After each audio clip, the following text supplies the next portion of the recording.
ఆనాడు దశాబ్దాల మీ గొప్ప పరిపాలనలో, మీ ఇందిరమ్మ పాలనలో ఆనాడు చెరువులను మీరు తాంబాలాలుగా మారిస్తే, వాటిని ఎండబెడితే, మిషన్ కాకతీయ ద్వారా మళ్ళీ వాటిని ప్రాణం పోసి వాటి ద్వారా మొత్తం భారతదేశంలోనే ఇటు వ్యవసాయానికి ఊతమిస్తూ ఇంకోవైపు మత్స్య పరిశ్రమకు number 1 state in inland fisheries గా తీర్చిదిద్దింది కేసీఆర్ కాదా?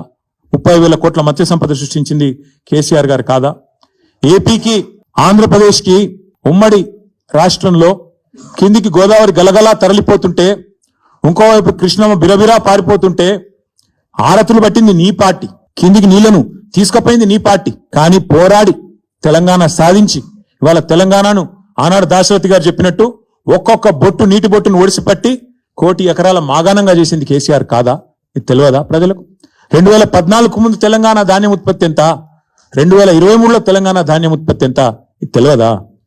ఇవాళ బనకచర్ల ద్వారా మీ గురువు గారు చంద్రబాబు నాయుడు గారు తెలంగాణ రైతుల గొంతు కోసి మరి గోదావరి నీళ్లను మళ్ళీ కిందికి తీసుకుపోయే ప్రయత్నం చేస్తుంటే మీరు ఎట్లా వంతబాడుతున్నారో తెలంగాణ సమాజం చూస్తలేదా?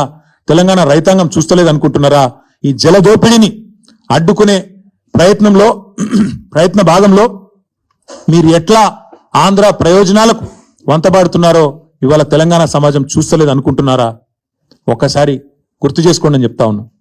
ఆనాడు వలసల జిల్లాగా పేరుపడ్డ పాలమూరును దత్తత పేరిట దగా చేసిందెవరో, దక్షిణ తెలంగాణకు ప్రాణాధారమైన పాలమూరు రంగారెడ్డి ఎత్తిపోతల పథకాన్ని మేము దాదాపు 85-90% పూర్తి చేస్తే ఆ 10% ఇవాళ చేయకుండా ఎండబెడుతున్నది ఎవరో ప్రజలకు తెలియదా?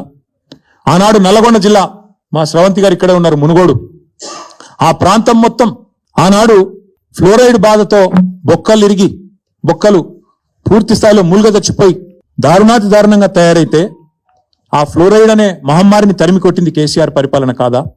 అన్నదాతల ఆత్మహత్యలు ఆపింది కేసీఆర్ పరిపాలన కాదా? ఈ సెంట్రల్ గవర్నమెంట్ పార్లమెంట్ లో చెప్పిన మాట వాస్తవం కాదా? ఇట్లా చెప్తూ పోతే 100 ఉన్నాయి. చివరికి ఎంత దారుణం అంటే నల్లగొండ జిల్లాలో ఫెయిల్ అయిన బోర్లే ఇంటి పేరుగా రైతులు మార్చుకునే పరిస్థితి. బోర్ల రామరెడ్డి గారు, ఆయన ఇంటి పేరు బోర్ల రామరెడ్డి, 57 బోర్లేసి బోర్లా పడ్డ వ్యవసాయం తెలంగాణలో ఉన్నమాట వాస్తవం కాదా?